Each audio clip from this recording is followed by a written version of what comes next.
two, one. Good evening, Internet. Well, I guess good morning at this point. The time is 12:08 a.m. on November 14th, 2022. This is the grand finale of 121 Puns with Ken Mide. I'm your host, Chris Kennard, with my brother in arms and in music, Aelor, aka the Cosmic Abstract, aka the Living Abstraction, aka Arc and Tell. My friend, how are you today? Oh, well, it's been an interesting week, medically wise. But I would say, there's the slow trajectory back to some kind of personal normalcy, as well as the road to better things. I mean, thankfully, a good amount of good stuff has been happening in the news. Election news, which can't honestly came as a major shock to me. How well things would turn out in the election. I was not expecting that as well. And man, so that was nice to hear. That was nice to hear. But, I think after this, I mean, if it's still available on my TV, I'll probably just go watch the last 2, 3 episodes of Atlanta, which just recently ended. Maybe catch Blade Runner and then finish up some stuff. Finish up one of my papers I was gonna send to my professor. So, hey, hey, well, outside of this wonderful finale, let's end this night out with style. Day All right. begin. So, if you've been with us for the last few episodes, if you will, we kind of like dragged our feet because it's not often we get to talk to one another. So Mhm. we took the time to write at least 7 sentences about the last 7 songs.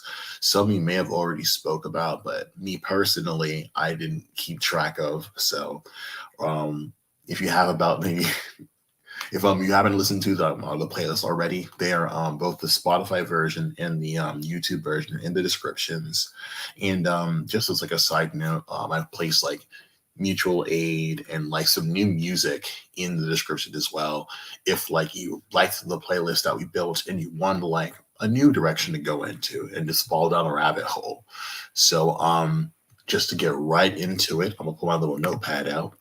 The last 7 songs we'll be talking about today include, but are not limited to, I'll Be Your Mirror, the Velvet Underground remix or cover by Corey Barnett, Mhm. I'll Be Around by Beck and Paul McCartney. That's what it's called, right? No, find my Oh my way. God. Find my Find My way. Way. I'm so smart. Yeah. Me Me Me by 100 Gex, New Low by Nightlife, Excuse Me Miss by Catbite, Turnstile Love Connection by Turnstile, and Gay Agenda by Shamir. Aylor, um, you get to pick verse one. Oh, well, hey, well, since the one we ended up spending so much time on was on last time was mine, I think it's only more than fair that we begin with one of yours. Sure. Let's briefly recap on me. In a Mhm. sentence, I sincerely believe that 100 Gex should be on the radio and more people should just get lost down the hyper pop rabbit hole, and especially listen to the black contributors. If you could like summarize your thoughts on the song, how do you feel about Me as a song? I feel like it's a really good approximation of the things that makes 100 Gex probably one of the most interesting bands to really kind of come out in this time. And much like the band themselves, the song might not be for everyone. Hyperpop, it's quite a unique thing, but if you're willing to really kind of let it seep into you, and you will find enough of these abstractions within the song and within the group themselves that truly makes it all the more understandable why they have the following they have.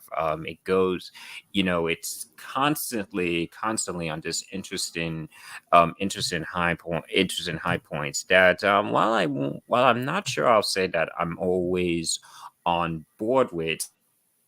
it's also never boring. So that is all the more reason why I completely understand. Well, I completely understand why you quite like the song, but granted, you were one of the I wouldn't say the earliest, but you were definitely one of the really strong advocates for the group when they first came around, and I think in listening to the song, a lot of what you like about them, I think a lot of people like about them has become much more clear, much more clear. So definitely a solid song, and I'd say, 100 Gex, a group that's really kicking up the 2020s in style.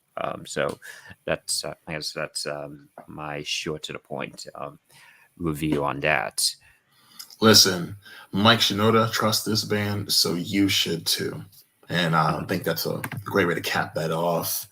Let's when I opened this stream, you were listening to Find My Way by Paul McCartney and Beck. And one thing I'll say about McCartney in general is that it's very interesting how much attention he's maintained over the years that Ringo has not. And make of that what you will. You know what I'm saying? I didn't really care for the song too much, and there's so much McCartney music to get into. My main project, the Catter and Kennard podcast, will be going over some of this stuff with Wings in the next week. So look forward to that. I think we're talking about London Town. But in Mhm. regards to this song, with knowing that like I didn't have much to say about it, I just said like it will make a nice roller rink song. You know what I mean? Like, because they usually I put a lot of agree. like popular bullshit or roller rinks. But I'm like, you know what? Maybe if you wanted to like appeal to a more hipster crowd, you would play this song instead. What is your take on why did you select this song in particular, Mr. Aylor? Uh, okay. So I'll be very honest. It was between this and the original version, which is on McCartney 3. The only reason I ended up choosing the remix is because purely for geez, what is the word? What's the word that I'm looking for? Okay. Long story short, because McCartney 3 came out in like the last week of 2020. So yeah, so that automatically disqualified it. But the original version, which is very lovely, McCartney 3, wonderful return to form, but we're talking about the McCartney 3 remix, and I'd say this is a really good standout. This is a really good standout on the album, which features a lot of other interesting covers and remixes and reinterpretations from the likes of Krogbin, which I'm probably butchering their name again. Krangbin. Krongbin, which shout out to Paul McCartney for even knowing who Krongbin is, Everyone by should the way. listen to But Krangbin. They're so good. but Shout out to okay, Texas. but yeah, but yes, so, which includes reinterpretations from them, Anderson Paak, Phoebe Bridgers. Like once again, shout out to Hipster Paul McCartney. royalty. Yeah, shout out to Paul McCartney. He knows what's up, man. He knows what's up.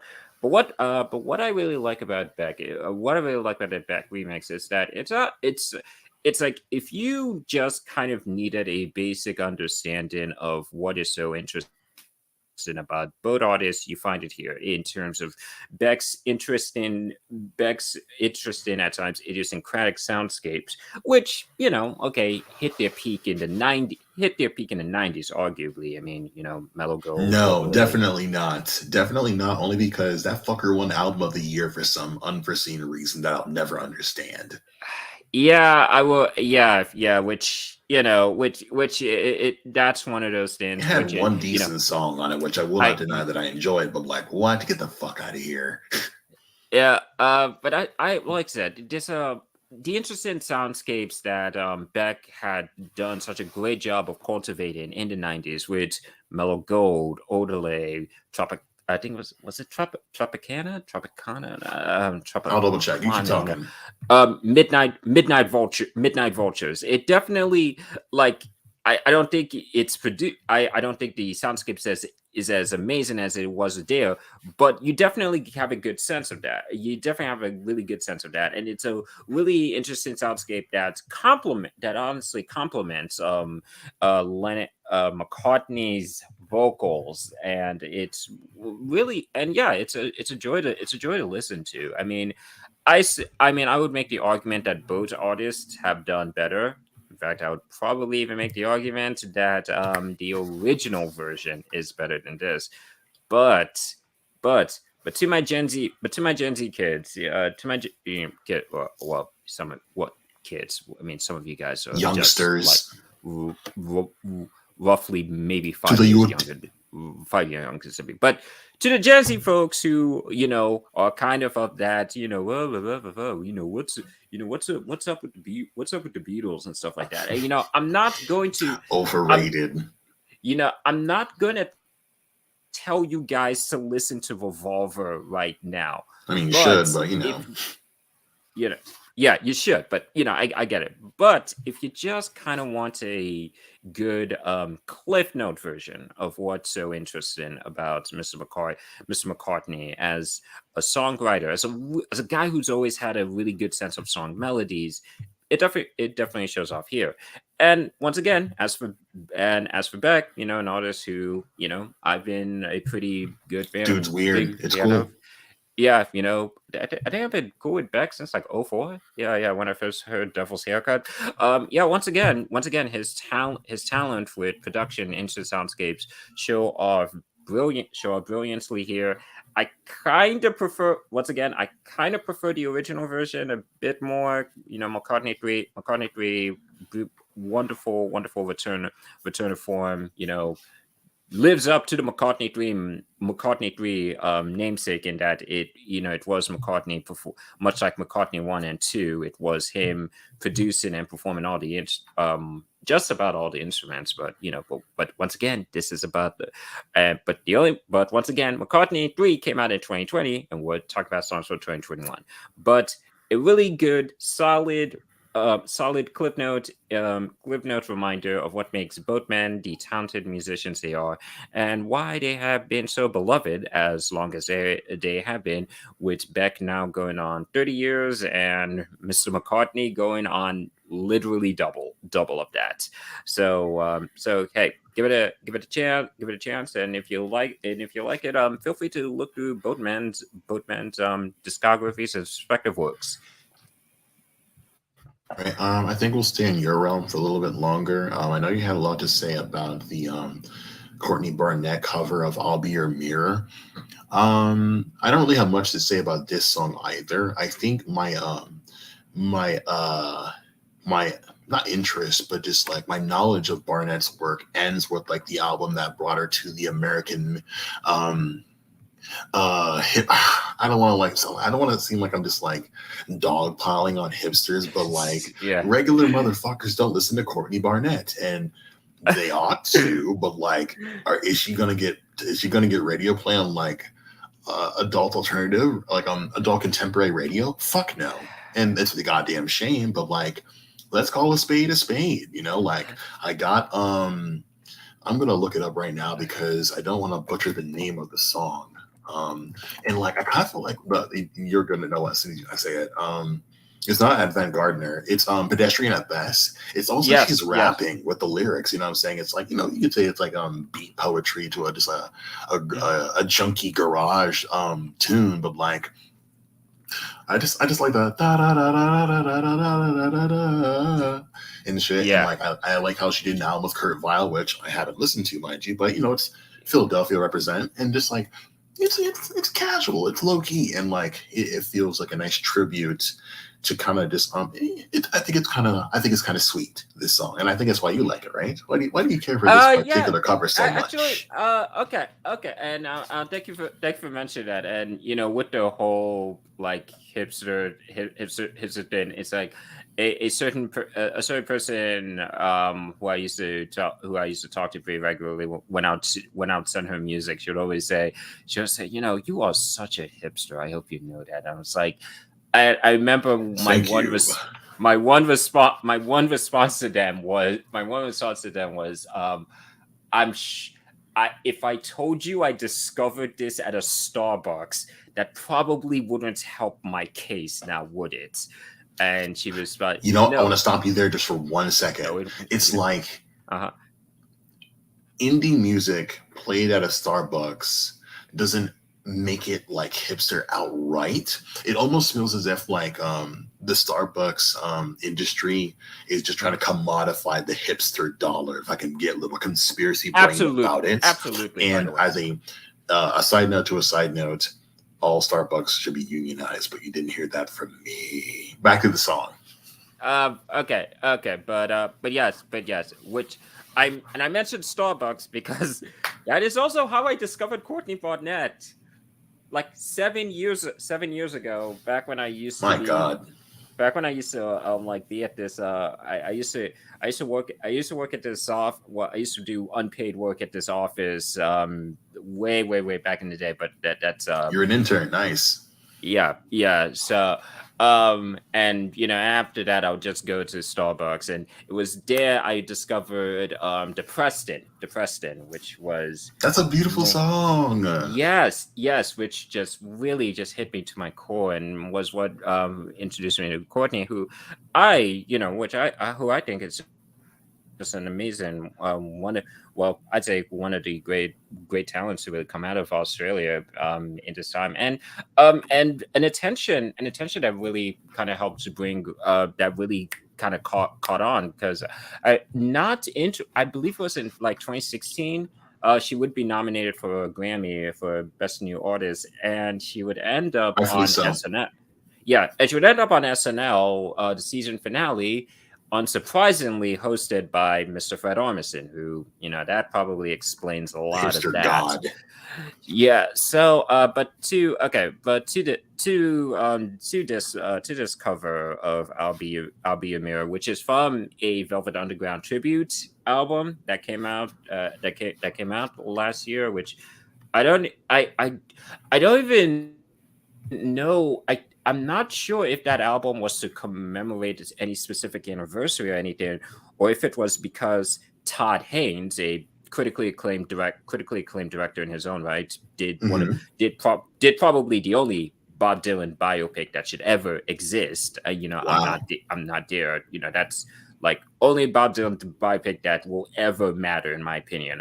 I know Timothy Chalamet's about to do something, and hey, Mr. Chalamet, all love, all I'm not respect, surprised. but I'm sorry, you guys are not going to do anything as interesting as what Todd Haynes did back in '07. But Mr. Haynes, when he wouldn't also end up doing another critically acclaimed film with Carol, he did a documentary on the Velvet Underground that did come out last year, roughly around the same time this trivia album came. Which I'm not sure if they're connected, but it's one. But if they're not, it's one really damn interesting coincidence. But if Hmm.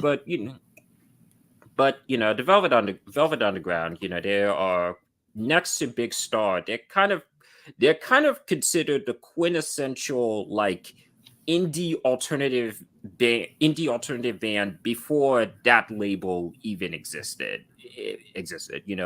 This band that naked eye,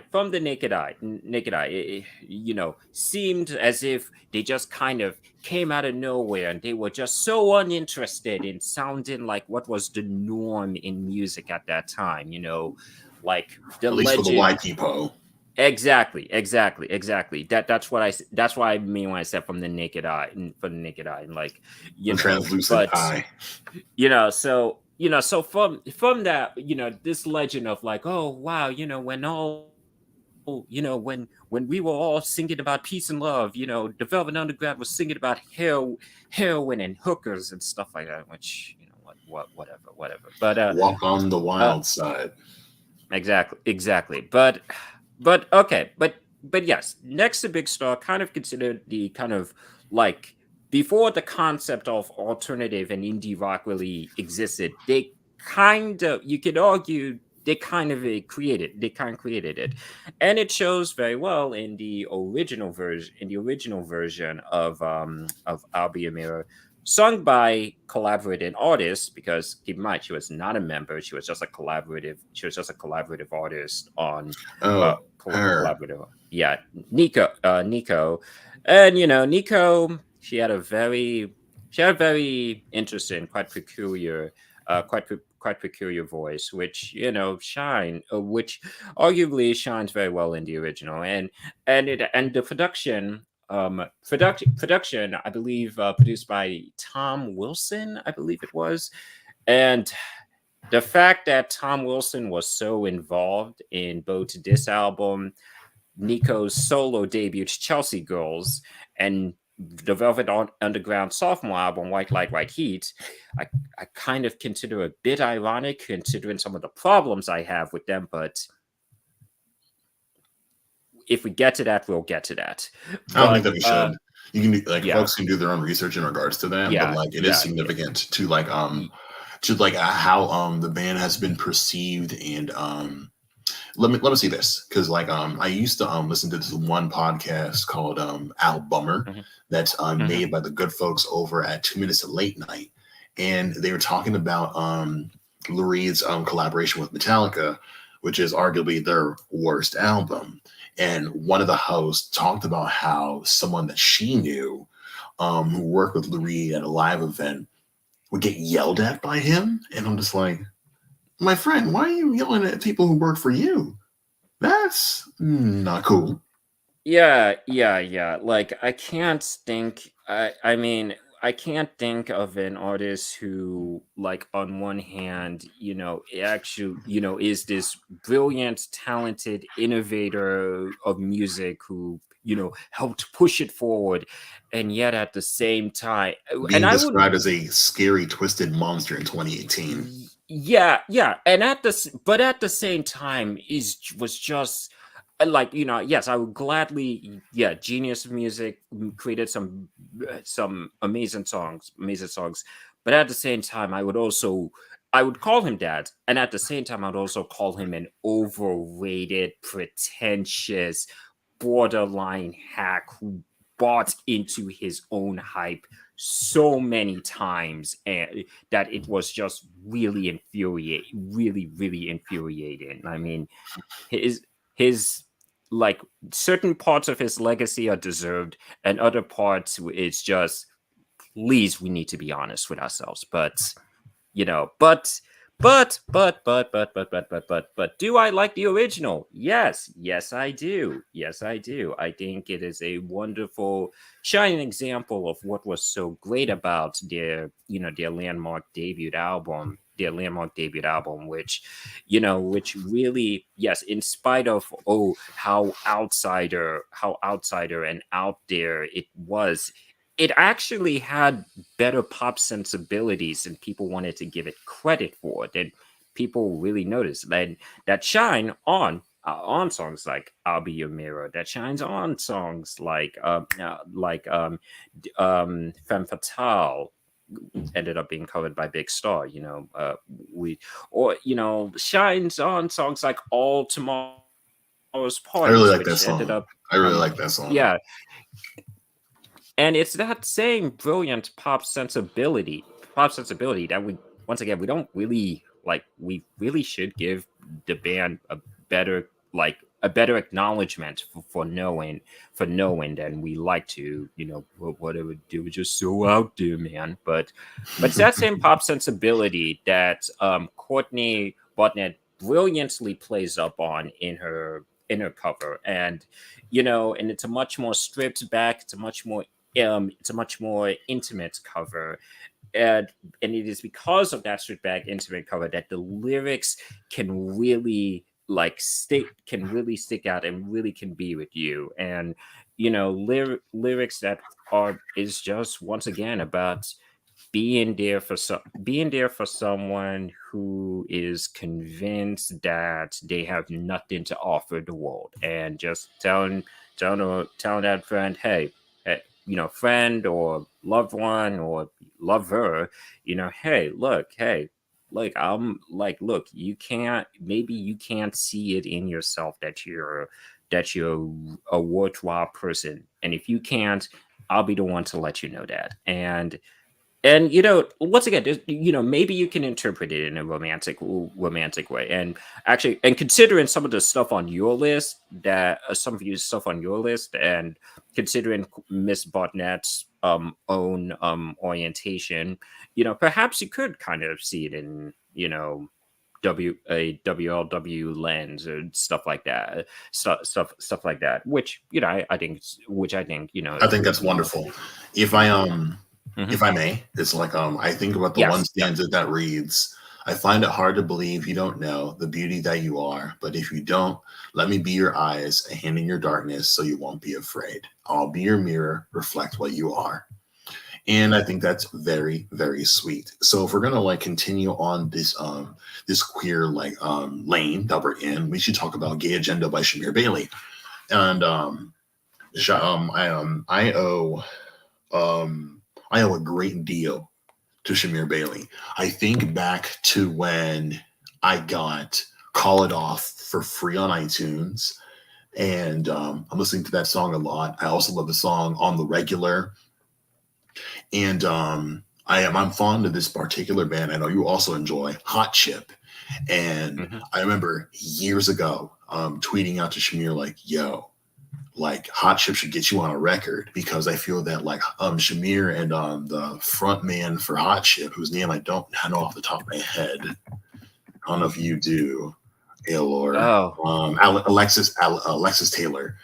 yeah. I love just like the way his voice just floats up here, and I'm like, yo, Shamir Bailey would be a perfect just like guest vocalist for Hot Chip, because I had just gone Uh-huh. to that album with We Have Love and I Feel Better, and I'm like, yo, like get Oh Shamir my in that motherfucker, like. Yeah, it is so amazing that you mentioned Hot Chip, because the production on this song, it reminds me so much. I'm googling it right now of the of Well, for Gay like Agenda. yeah, on Gay Agenda. It reminds me so much of the production on Hot Chip's 2015 album Why Make Sense, which Mm, really lovely, yeah. And songs like Horachi Lights and Karachi Lights. Need You Now, so songs that kind of, I mean, songs that really kind of, like, they really try to give off this kind of, like, at times claustrophobic sense of mixing in terms of, in terms of like how the beat versus its relationship with the vocals. And something that I would say kind of comes across here, where it's like, both the way it's mixed, the ways mix, the beat and the vocals are like kind of like they feel like they're kind of like in this kind of conflict with each other, but they're able to make it work. But they're able to make it work. They're able to make it work. I mean, no. I wanted to say a couple more things actually. Hmm. Last episode we talked about, no, I think 2 episodes ago we talked about Lucy Dacus and Hmm. her song Triple Dog Dare, and the concert where me and my housemate saw Lucy play a lot of those songs from home video. Shamir was the opening act, and for that particular performance, it's just Shamir and a couple friends on bass and drums, and like none of like the production you hear on the song on the album was present in the performance. It was just like simple like indie rock setup, you know what I mean? So just Hmm. hearing these songs with just like your standardized rock instruments was very interesting. We also heard songs like The Other Side from Shamir's previous release, and songs like Cisgender. And you know, like Samir's is wailing his heart out on these records. And when I think about like the topic, like the what the lyrics are talking about, you find that when people who are homophobic discuss like the queer community, like they talk about things like a gay agenda, where it's like, oh, like these gay people, they're conspiring against us straights, and that's preposterous. It's not real. But you like have a song like this where it's like, okay, fine. If there's a gay agenda, I'm gonna tell you exactly what it is. And as a person who's like trying to like find his own way in a queer lens, it's like the gay agenda is to live in a world where people don't want to murder you for being gay. It's like the gay agenda is teaching straight people of like queer history. The gay agenda is just like oh, like say if I wanted to start taking right, I was like, oh, I want to Mhm. like I'd like to like change myself like from the outside. Oh, I can easily find information and resources that are not aren't like expensive and affordable to me, and things of that nature. You know what I'm saying? Is just like, oh, like finding people who are also on a similar journey to myself. Because like for those who don't know, I'm questioning my sexuality. Like I'm pretty sure that I'm bisexual, pretty sure, but I have a great deal of imposter syndrome. And so the gay agenda is helping me get rid of that imposter syndrome and just like helping me find a way to like be comfortable with my journey and be more open about that, because like you can still get stomped out in various parts of the world just for being who you are, and that is despicable. That is the gay agenda. It's like safety for queer people across the world and across the universe. And so like to finally snatch away like the boogeyman of the gay agenda from people like, I don't know, like Ben Shapiro or Alex Jones is something to be like, like commended, and so like Yeah. you see Shamir throughout like Philadelphia, and like he's like in the nighttime with his friends rocking the hooves and the antlers. It's just like, yeah, like there's a gay agenda. And like it almost kind of reminds me of that one Dorian Electrica song with the folks from Lions from Village People. It's like, oh yeah, there's definitely an agenda, because it's like it's such an eye roll for folks who are just so like just like pent up with like aggression and disdain for queer folks who they've never met before. It's it's um Yeah. it's it's um it's Yeah. frustrating. So Very. if I'm Yeah. being polite about it, it's frustrating, and I cannot stand it. And I'll live the rest of my life just like speaking out against that kind of just like dangerous behavior. You know what I'm saying? And so yeah, like it's Yeah. eh, when you hear this song without like the context that I have of it, what really jumps out at you, if you will? Okay, well, okay, and while I can't say that I'm living through your current experience right now. I mean, I think that context is, well, it's clear as day. It's clear as day from the title. It's like it's completely in the open when that line you said, you're just mad that you're just stuck in a box that was made for me. And what we're talking about is Shamir, a Lucy Dacus, a Lil Nas X. You know, I'm I dig the fact that we're at a time when more artists in that community are being much more vocal about their orientation. They're being much more vocal about, specifically, what gets to them, what they want, what they kind of desire. And What they you deserve? know exactly. One thing I had mega respect for, for Lil Nas X, was, when he dropped "Call Me by Your Name," which I believe was it last year or was it I 2020? feel like it may have been 2 years ago. Yeah, yeah. But when he dropped, but I'll when take check that. yeah, yeah, yeah. When he dropped that video, he made it very clear that, hey, look, I'm not an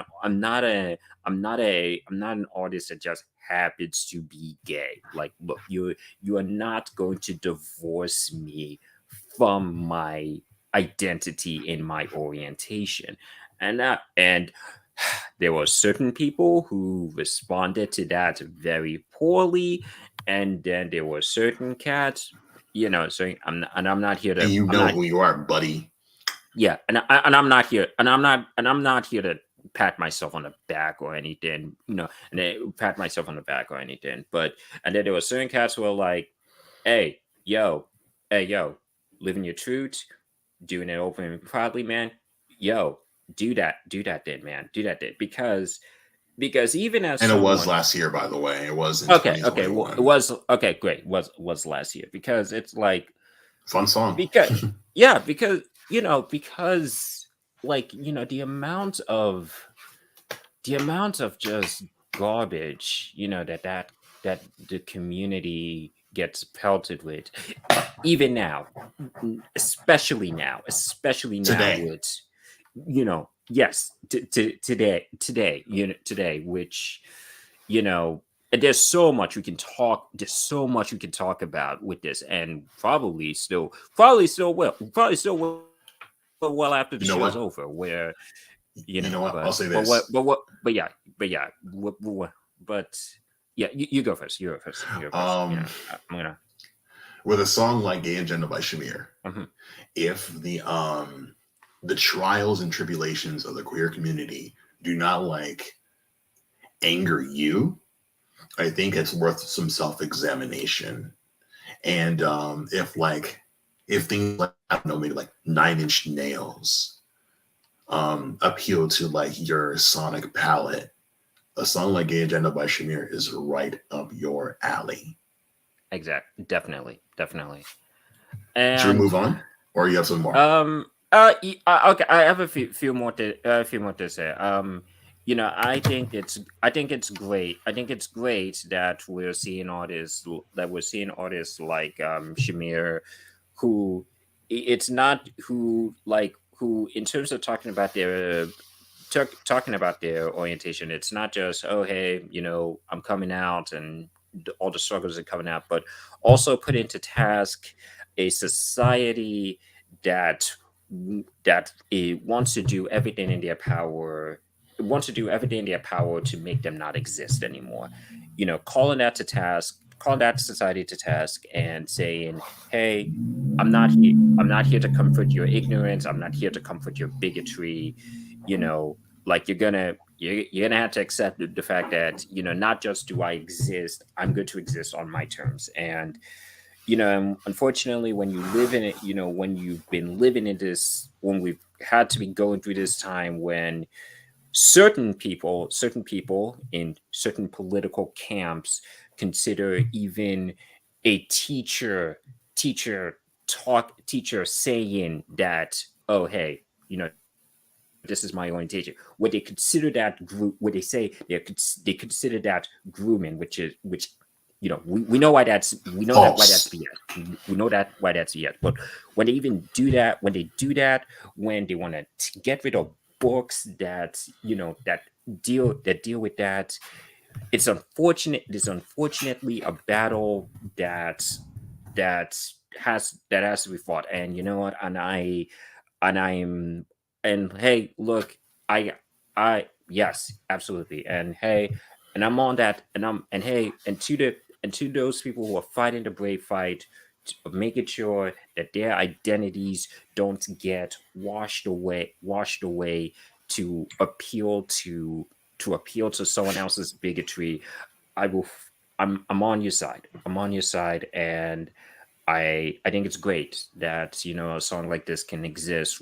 That's basically all about saying that's basically I would say go to hell to people who think like that. And I guess that's all I can really say right now. Yeah. Heterosexuality is available on all streaming platforms at this time. And shout out Mhm. to um wait, I want to like make reference to Shamir's label real quick. I'm gonna try and find something really fast. I'm so sorry that it's taking Yeah, so yeah. long to Take do it. Take your this. time. Take your time. Take your time. Oh, Accidental Pop Star. Shout out to Accidental Pop Star. I love the name of that Hmm. label. Hmm. Okay, let's move on to say some more Philadelphia queer music. Excuse Me Miss by Catbite. In a word, to quote the author of there's this great book that I love. And it turned into a great podcast.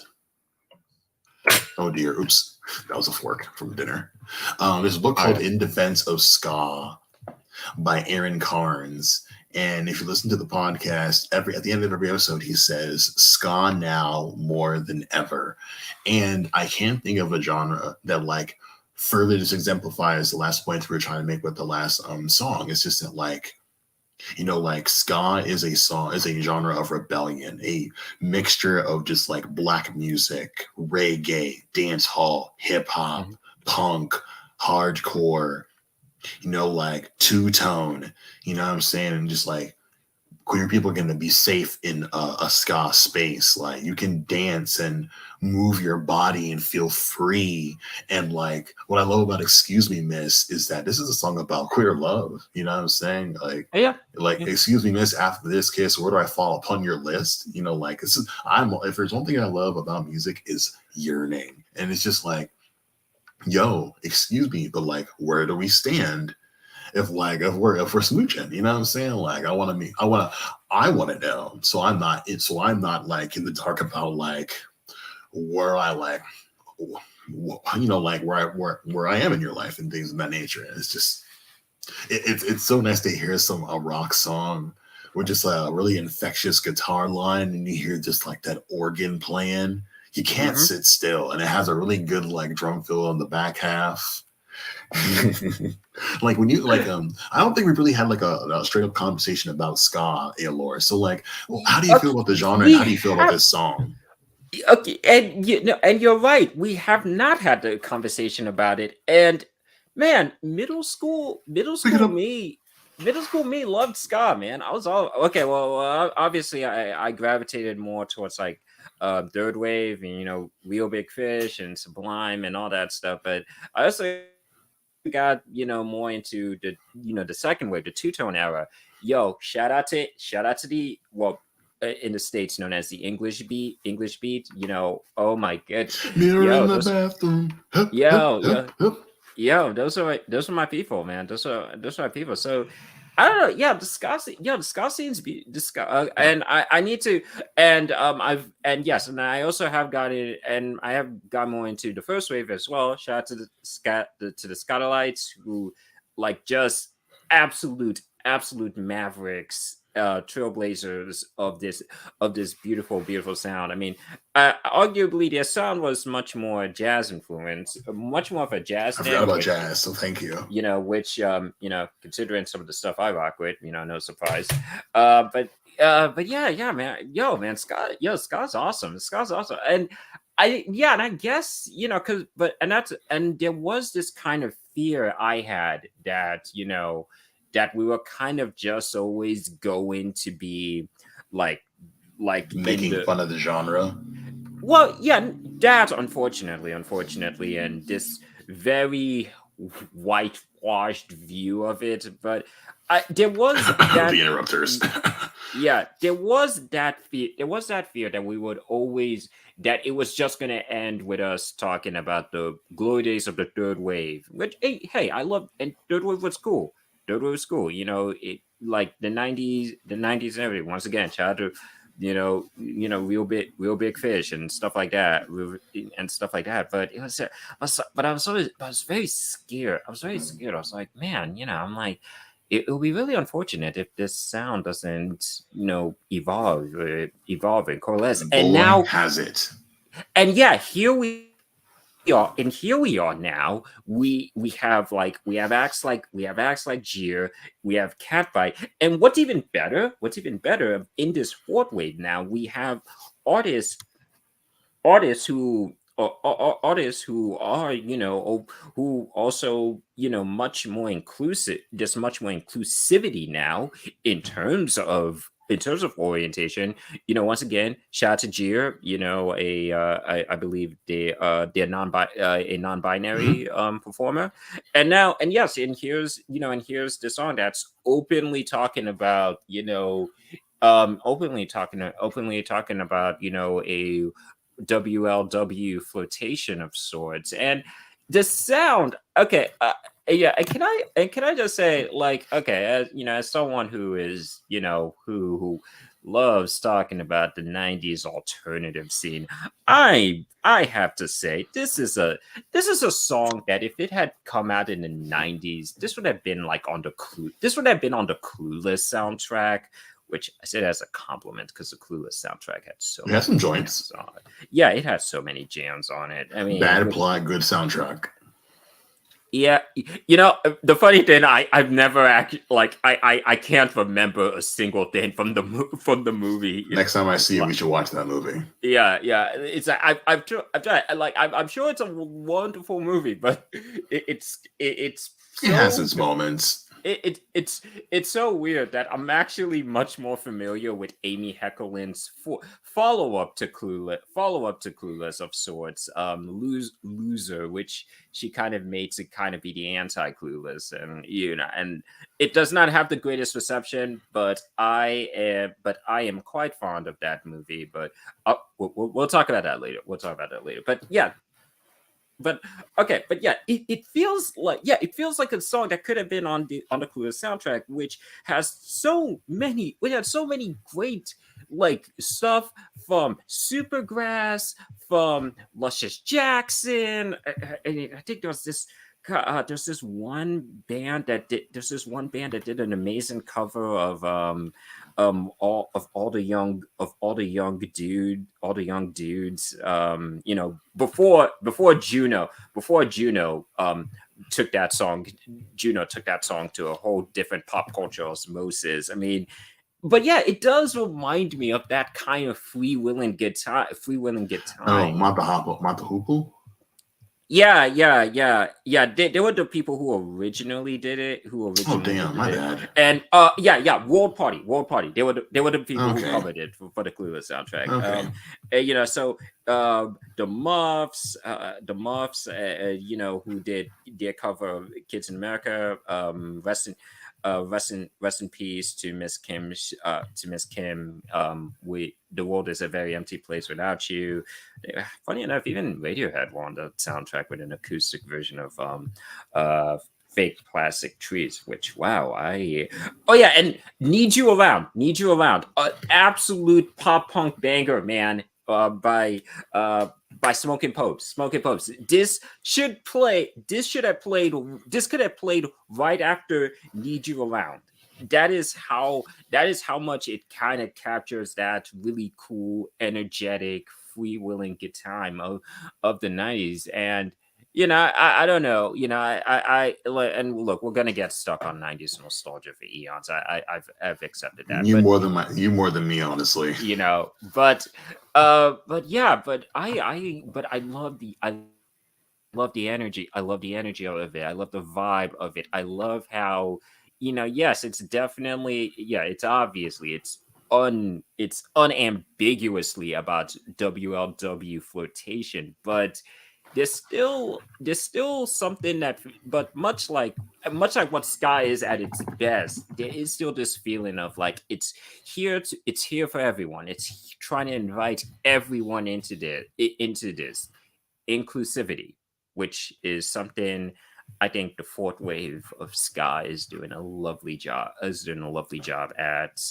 And you know, and not to delve too deep into our personal lives, but you know, this, you know, in a certain event that we are both looking forward to, you know, I know you had added this to the playlist, and I have to say, great job.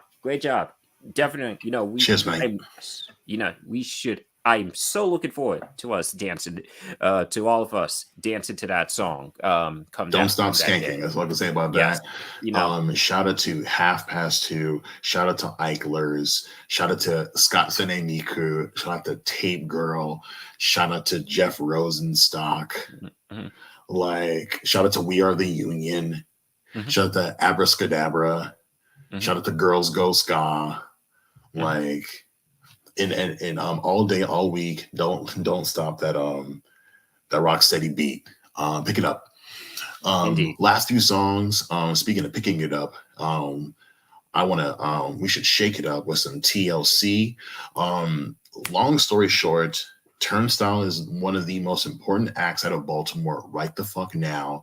The latest release, Glow On, came out on Roadrunner Records, the Slipknot Mhm. fucking label. You know what I'm saying? I And know, like Roadrunner, man. Like of all the like Roadrunner, which was like such a haven for like new metal post grunge stuff back then. And okay, back in the 2000s. Like believe me guys, I was there. I was there. It's quite a scene. Quite a scene. Not my favorite scene, but a scene that I acknowledge that I do acknowledge. Yeah. But yeah, go on, go on. listen, it's hardcore can be kind of inaccessible if you're not already just like knee deep into the culture. I think Turnstile, like, it's it's a miracle a band like this is doing so well considering their roots. But like, it's like much like how like Catbite is making really fun ska, like Turnstile with Glow On, in my mind, made like the world's first like accessible hardcore record, because like you have joints where you want to spin kick the guy next to you, but then like you want to like hold hands with a stranger and spin around in circles. When I went to see this band play when they came to Philadelphia, they opened their set with "I Want to Dance with Somebody" by Whitney Houston. They just played the song, like the entire song, and everyone was just like lost their fucking minds, because it wasn't presented in a pretentious way. Like the lights were colored pink and everyone is like, just like vibing and having a good time. And before they came on to play the first song, like they cut the vocals so everyone sang out like the chorus together, and just like that feeling of togetherness, and like running on stage and jumping off the crowd surf safely, and like getting picked up in the mosh pit,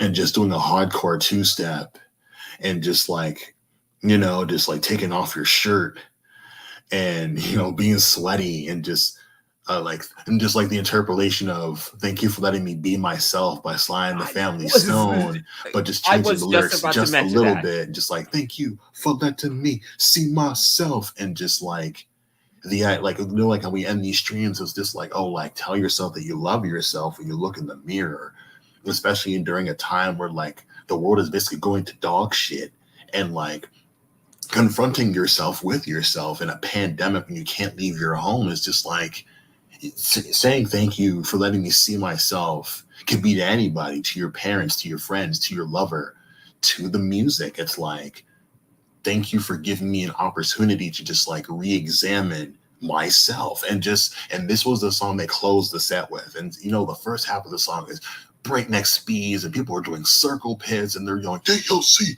back at the stage, but then after the boom boom boom, just like it just slowly boom boom boom boom boom boom boom boom boom boom, thank you for letting me see myself, just and like if you've seen like the video they dropped when this album came out, it was like three music videos in one. And in the back half of the third video is for this song.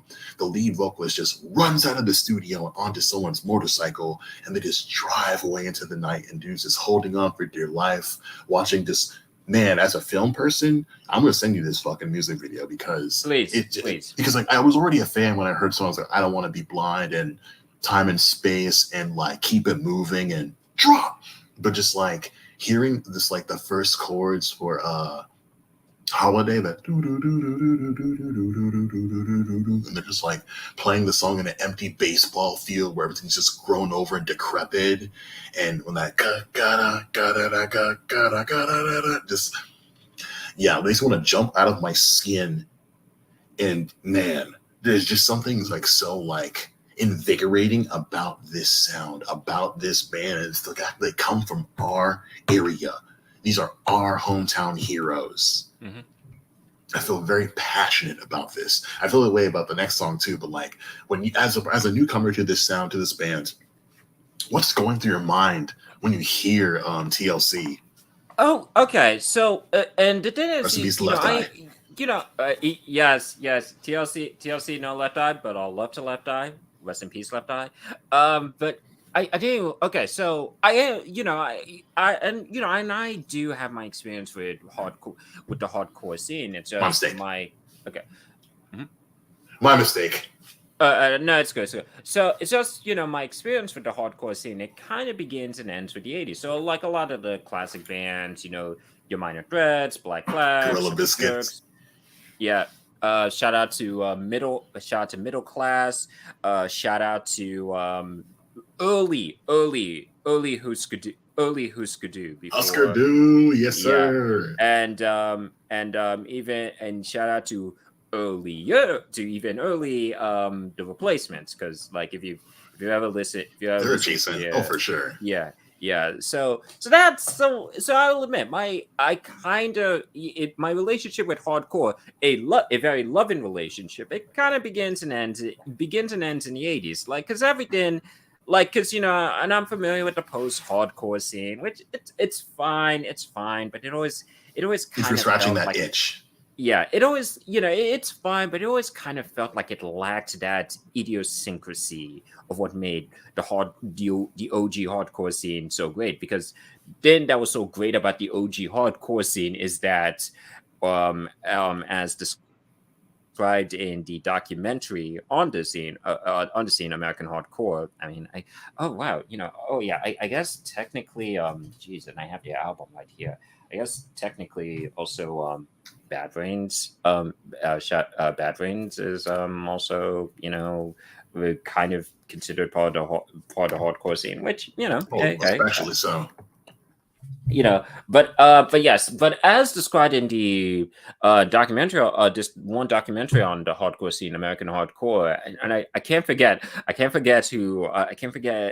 can't remember who said it, but I remember I remember he once kind of described the whole process of, like, we never went into making these songs thinking that we would get played on the radio. We knew that that was never going to happen. We just did it. We did it because we really wanted to, like, really, like, take punk rock to a whole different level, a whole different level. And to describe someone else, oftentimes the more a song felt less like a song, the more we loved it, which kind of describes the hardcore scene, so much of the great classic hardcore scene, hardcore scene, even by punk rock standards. Hardcore songs were very, very minimal, very maximum in aggression, and very minimal in wanting to be treated as actual legit songs. I mean, like, you listen to Middle Classes Out of Vogue, and it's just out of vogue, out of vogue, out of vogue, while the verse is kind of there. And oh jeez, man, how did I forget, like, Bad Religion? Man, I love Bad Religion too. Shout out to Like, Epitaph. but okay, so but I mentioned that because once again, I love the '80s hardcore scene. Very beautiful scene, very beautiful scene, and it's like, and I'm aware of, like, certain bands that are kind of trying to really kind of bring the Who are raw keeping the prime. spirit alive? Who are Yeah, keeping the yeah, spirit alive? yeah, yes, the essentially the raw primalness of it. And yeah, and that's just what really got to me about this song. It's like, wow, yeah, the aggression, it starts up like that, and it's so unrelenting, as you know TLC, and it's like, I was like, hey man. And then, yes, and I'm so glad you mentioned, because at first I was going to ask if, like, wait, did these guys know that they just, like, interpolated a Sly Stone song? And as soon as you talked about Thank you them, oh for letting yeah, me uh, be uh, myself again. yeah, and it's like, and as Hard. soon as you mentioned the show where they started off with playing Whitney Houston, I was like, all right, these guys know what they're doing. And it's like, how many, like, hardcore bands also implement, like, R&B soul music, and Yes, it's not ironic. It's not oh ha ha ha, oh ha ha ha. It's very legitimate. It's a very legitimate, and it's it took me for quite a shock, but I loved every single second of it, man. Wonderful. I just Yeah. want to take a second to shout out bands who are like, again, like keeping the spirit alive to this day. Kubla Khan, Gradual Slip, Granite State, Scowl, Gel, Zulu, End It, Twitching Tongues, God's Hate, Mhm. Jesus Peace, Code Orange, Converge. Like, just go on like the Hate 56 YouTube page and you will see just like, oh, Loathe. Just Mhm. if you like, if it's a journey you want to take, there are resources there and you'll be welcome with open arms. Just maybe stay away from the mosh pit if you don't want to get slugged accidentally. Yeah. Yeah, hey man, I wear glasses, man. I never I'm go not to a show without a surviving in wear that. without not glass case, my dear. So I know Yeah, exactly what you yeah, mean. yeah. And like I joke that Turnstile put me into like a mosh retirement. But like, listen, if someone plays Counting Worms by Knocked Loose, like some assholes getting drop kicked by me personally. Arf arf. So just to wrap things up with some soul punk, also from Baltimore. Let's just do a quick I guess like a refresher on New Low. The sentence that I wrote in regards to this song is that saddened soul music for ones who want to dance away the pain. Because like you look at the video, you see like again like just like that purple and blue lighting. You Mhm. see like three brothers just like vibing away in the studio playing this record. It's like, man, I keep fucking up. I keep things to myself because like I keep on taking these L's. But like I'm just like, this is just the space that I'm in and I'm accepting that. And like I'm gonna feel good while like while I'm in this space. Like it's not like the space I want to stay in, but I'm just like this is just where I'm at the time. And I'm not gonna mourn it, but like I'm gonna be honest about it.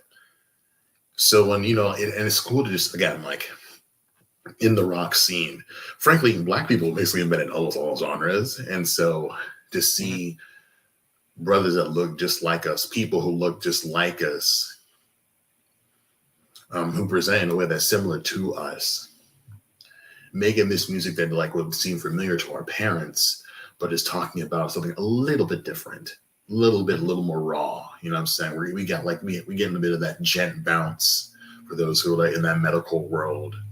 That don't bump or don't bump or don't time vibes. You know what I'm saying? But just like cooled out, slowed down, spread out. Like Mhm. when you hear like a song like New Low by Nightlife, like hear that nightlife type beat, like what's going through your head, sir? Okay, and I think I definitely remember us talking about that. But I think the last time I spoke about them, I was more of, like talking about like the history of like all black like hardcore rock bands that were also Now I remember we talking. were talking about Living Color at that time. Yeah, Yeah, that's what we yeah, did. yeah. Living Color, Fishbone, 24/7 Spies, Veld, all that stuff. So I'll admit, I kind of spent more time, talking about them and how cool it is that nightlife is kind of like carrying the torch of them than talking about what's so cool about nightlife. And so I guess, all the more a wonderful time to kind of remedy that. But I think nightlife has been wonderful in terms of like, yes, once again, taking that kind of like arguably much more of a post hardcore sound, and combining that with like neo soul influences, I mean, hey, if you ever thought it was possible for a band to be evocative of Boat's Rise Against and Jill Scott. If you never thought it was possible, oh boy, do I have a band for you? Oh boy, do I have a band for you? I think, but yeah, I think they're wonderful. The vocalist whose name escapes me, I think he Oh, does. Ansel. Ansel, I think he's just They. an sorry. I think they are just wonderful. I think they are just wonderful in really knowing how to marry that kind of like soulful groove with the hardcore presence that you need It's the with a runs for guitar, me. and yeah, they've just been they've just been like absolutely lovely in kind of doing that. And and I'm like I think like Julian is like wonderful on the bass. I mean, wonderful on the bass. At like, okay, I don't know what their touring setup is, but like but I Julian think it's just the plays three of both. them. Yeah. Yeah, yeah. Oh, yeah, yeah. You're right. You're playing both on guitar and bass duties. You're right. Yeah. So like, so is it like, so no, is it one of those things where, like, he has both guitar and bass strings, or he just plays them separately? Because I'll say this: it's like when you play an eight-string guitar, yeah. you basically can play bass essentially. But Mhm, I have noticed because if you've ever listened to the song Fallback, which came out this mhm, year, mhm. you see Julian playing like the eight string as opposed to playing the bass at all. And then in this video, like it's just like he's strictly on bass duties. And yeah, I hope that answers your question. Yeah, and man, the sense of imagination of knowing when, of knowing, like, to of a just kind of like know of with your eight string guitar, knowing like how to kind of make yourself function as both a guitarist and a bassist, but also having the foresight of understanding of like, all right, but yo, man, maybe the song doesn't need a guitar. Maybe we're just gonna have to make it work with just this. And you know, and there are tons of great bands of 2000s, even 90s, that that felt that they didn't need an ordinary just a guitarist to work. It was like, hey, we're just gonna be bassists. Shout out to Morphine, R.I.P. Mark Sandman. Shout out to Death from Above 1979, who I believe is now just Death from Above. Shout out to bands like that who like really helped to kind of, I wouldn't say originate, but really kind of helped let it be known that that Push was it forward. possible. And once again, a band like Nightlife, who's like really, I am so excited. I'm so excited for where they really kind of like where they really kind of take these things out right now, because it's clear they're just beginning. It's clear they've only really just begun. And with Fallback being, I believe, their debut full length album, it's like, Nah, just the hey, EP. I think it's just the EP at this time, but oh, like still, it's just an EP. It's just an just the EP. Like, EP. Yeah, yeah. okay, so like, okay, yo, so More new once, shit on the way. yes, so truly, like these guys have so many more directions, so much more stuff to do, so many more places to go. And hey, guys, guys, I am with it, man. I'm with it. Because I think there's so much, like, I mean, yes, we can, like the fact that like, while I think black people in rock is kind of slowly become more accepted now. Not that we should not that should need acceptance, but you know Frankly, what it's I not mean. safe for us there. So like, you know yeah, I think more needs to be done. And I think more needs to be done in terms of like, us, like, us in the community really kind of really showing these bands this love, and letting them know, letting them know the same way that seeing Kelly on TV for the first time was just like an ultra revelation for 14-year-old me. You Mm. know, I can only imagine, to whatever, if there is a teenager out there, if there's a teenager out there who, okay, I'm not, not down talking hip hop and stuff like that, because that's where my heart is there as well. But it's like, but once to explore the things, and at times feels cautious that there might not be a space for them. And I think it's great that not just is there clearly this this space, but that they're also just really damn good. You know, they're just really damn good at what they're doing. Which was what meant a lot to me when I discovered Block Party, which meant a lot to me when I discovered Bad Brains. TV And on the radio. exactly. And what I hope, and hey, and it was stuff like that, when certain people had their certain comments, I could kind of be like, hey man, not no no no no, don't do me like that, man. I know what I'm repping, man. And I hope, and I hope that there's a whole new generation of younger folks who can hopefully feel that same sense of recognition. And obviously it's not just, it's not just nightlife who's waving that flag. Shout out to meet me at the shout out to meet me at the altar. Wonderful band who I Easy continue core. yeah continue to wish them none but the best. And man, and hey, and man, and look, and yes, I could say I hope that this is the future, but It it's is. more than, It is. yeah, yeah.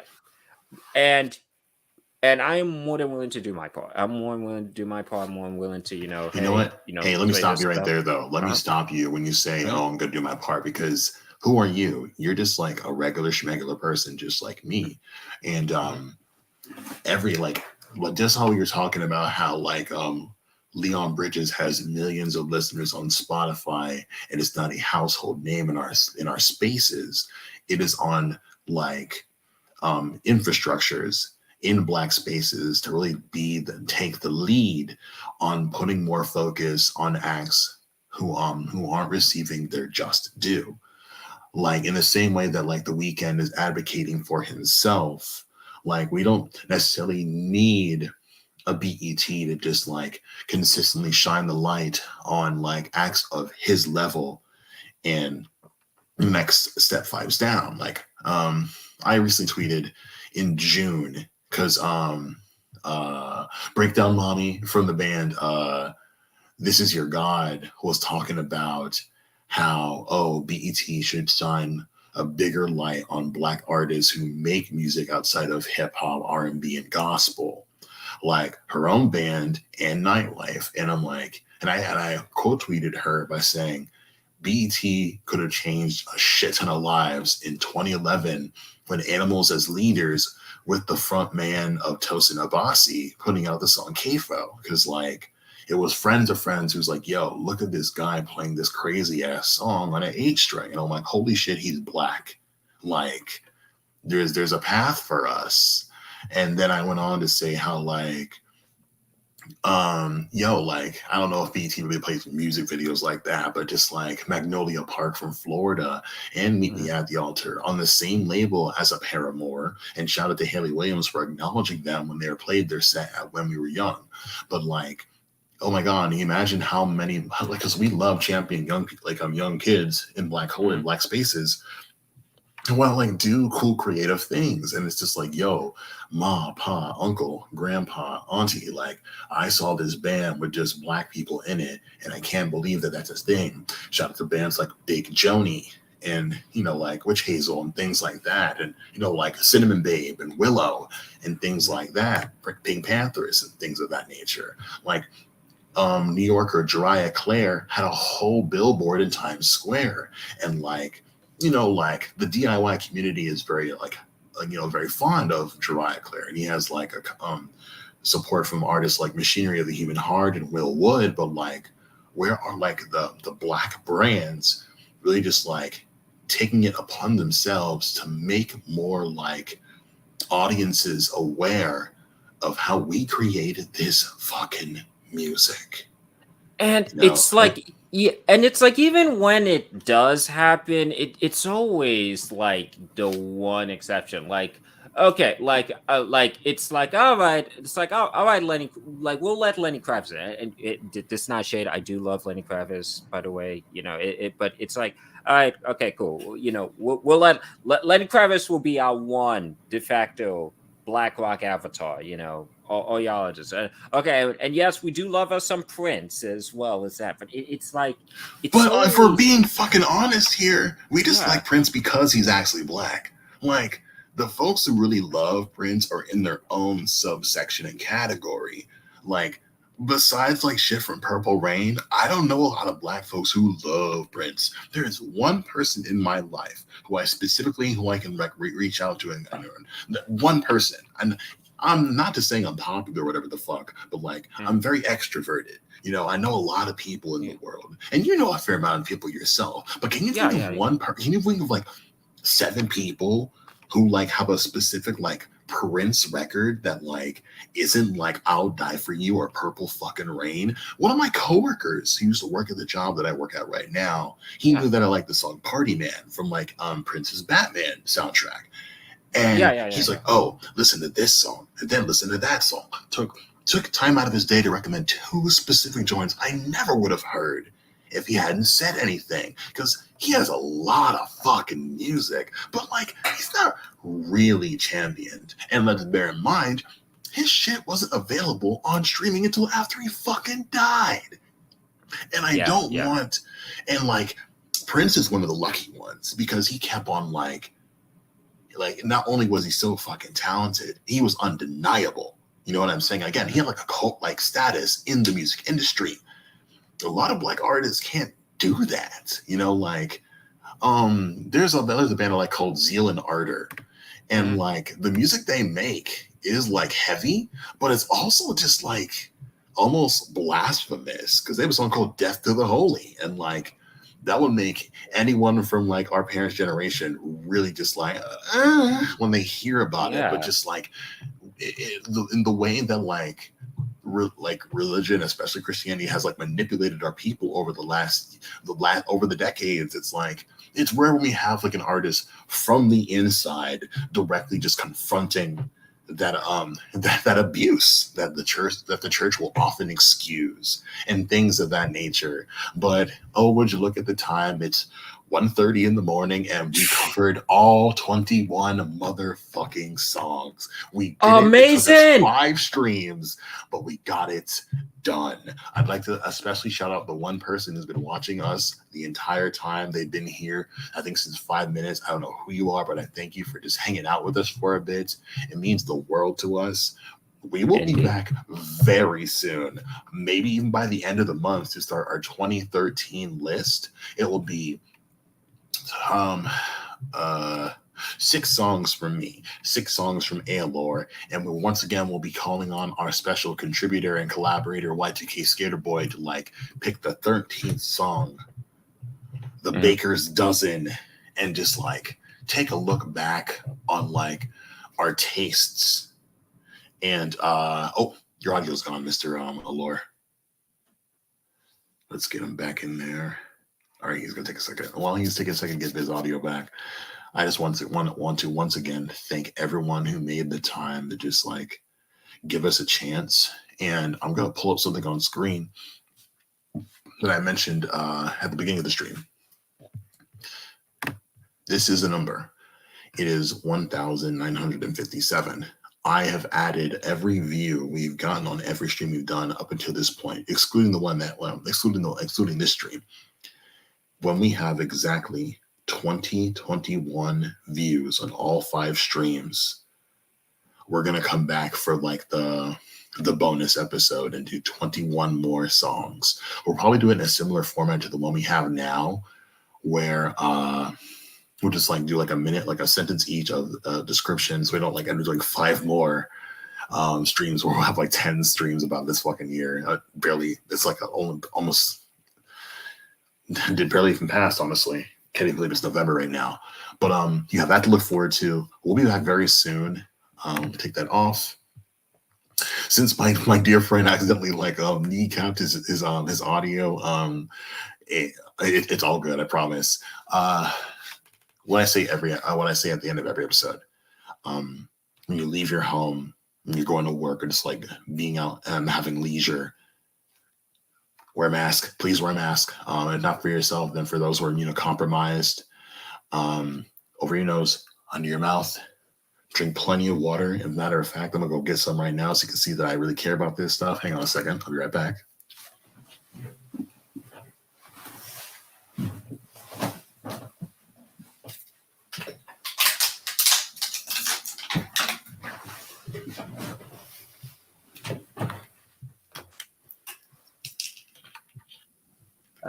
And now I'm back. You're back. Quick, let's have a drink. Yeah. Do I gotta? Oh, well, sorry. Well, yeah. Sorry, I'm. Pop the top.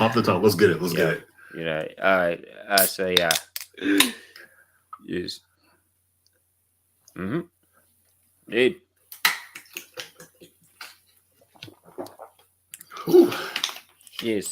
And there's so many, and there's so many avenues we can go into, in terms of future conversations. I mean, we all know what next month's going to be, No. You don't No. You don't want to do one? You don't want to do one for next like in terms of like because I'm not saying we should talk about like Mariah Carey, but like, shout out to her.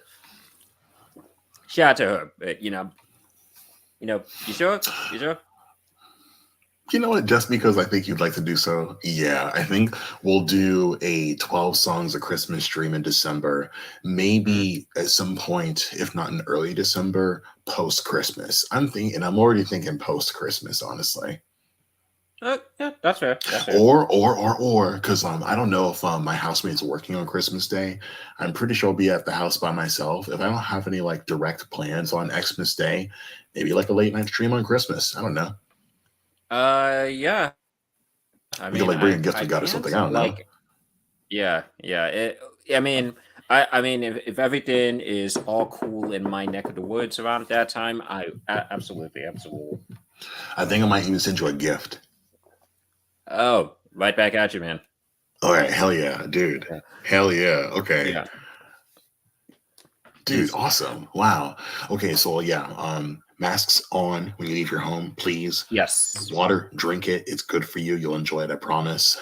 Damn, what else? I again talked about it several times. Please just like extend yourself grace, give yourself a break, tell yourself when you look at yourself in the mirror, I love you, because Laura and I love you very much in a platonic way. We're very glad you're here listening to this stream, whether right now or in the future. If you're here, if you're drawing breath, there is a plan for you. There's something in this world that only you can do, and I hope you know what it is, or I'll find out very soon. And yeah, just like keep on like supporting art and listening to like cool music. Again, like if you're exhausted of these 21 songs like we might be, there's some new stuff in the description musically and like every stream that we've done. And you can look forward to a brand new list. Like I'll never get tired of making these. Like if you'd like a playlist made for you yourself personally, drop a comment. Lord knows I'll do it. And I think that's about it. Like it's Sunday morning, and on the seventh day it said that the divine took a nap. So if you're on the East Coast, don't stay up too late. Get some rest. And Laura, anything else we should add before we get out of here?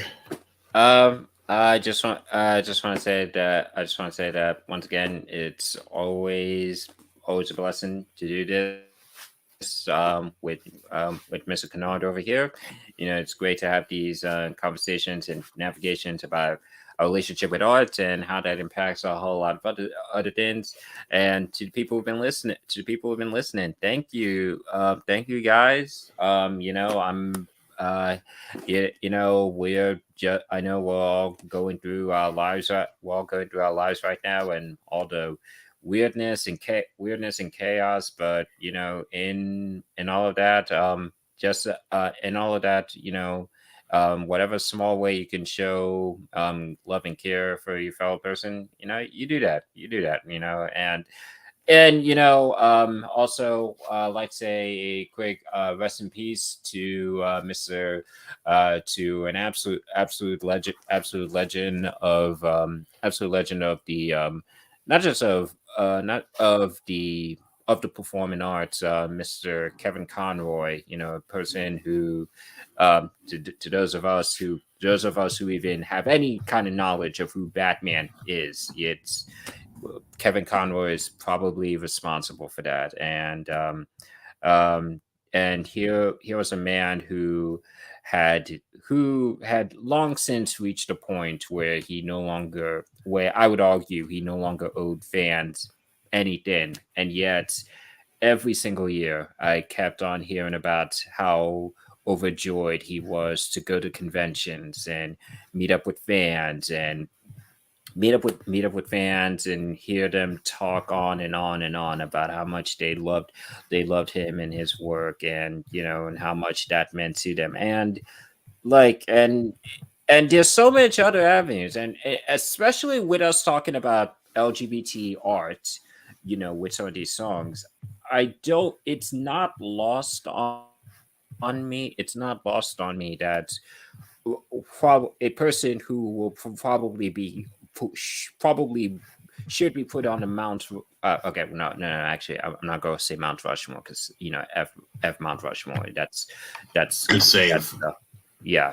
But in the Hall of Fame of great voice actors, voice actors, actresses, he absolutely should be there. And and the fact that this person that we had such this high ultra reverence for, who we considered, the definitive Batman, was a gay man. And as he wrote in a comic story that was published very sadly, very shortly before his death, spoke about how much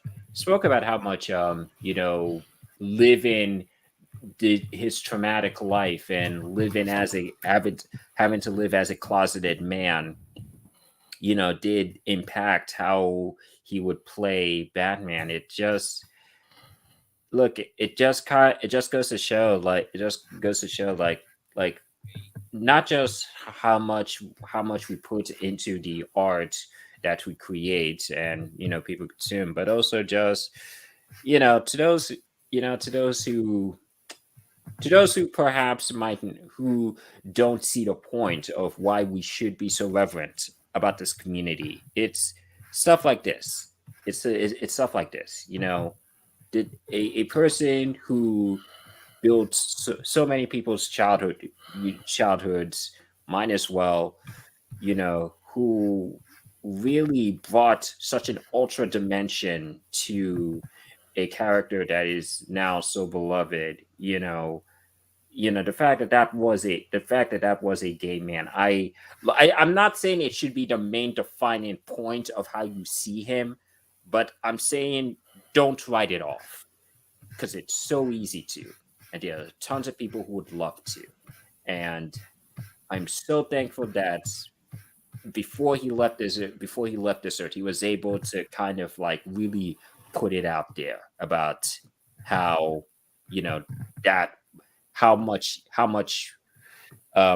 much pain he had to deal with that part of himself, but also how from that pain he was able to find strength. And I guess in a way, other people were able to find strength through his portrayal of one of the most recognizable comic book characters of all time. So Rest well to Mr. Kevin Conroy. Thank you for the decades of great work you provided us, and yes, even if you just see him as this one character, the fact that he did that one character so well for so many years, sometimes in different shows, sometimes just guest appearances in different shows. Man, that's pretty amazing. Pretty I'll say amazing. this, and we can get the heck out of here. I'm thinking like, is there any like quote I can end the show on that like Kevin Conroy did? And I'm looking on like comicbook.com, and like there's one episode in JLU where what's it called? Someone turned Wonder Woman into a pig. Oh yes, yes, And yes. then so like Batman sings Eddie Cochran's Am I Blue? And it saved the day. And so you can listen to that song, and I guess you And know that's an episode that Kevin loved. I'm pretty sure that's an episode that Kevin considered one of his personal favorites. that's And very sweet. yeah, Yeah, man. So like uh like in be somebody's hero. If not just for you, be your own hero. Like do something heroic in the world today that would just like help others around you without drawing attention to yourself. Like do something like do something that would like see how you can just like impact the world in a way that like would give you pride in who you are. And I think that'd be a great way to just like that'll make Kevin proud. So again, this has been Ken Mide, grand finale of 121 puns, and we'll be back hopefully very soon, later this month, if not in early or late December. Hey, Laura, please say goodbye to the people out there, goodbye, wonderful people. and good night.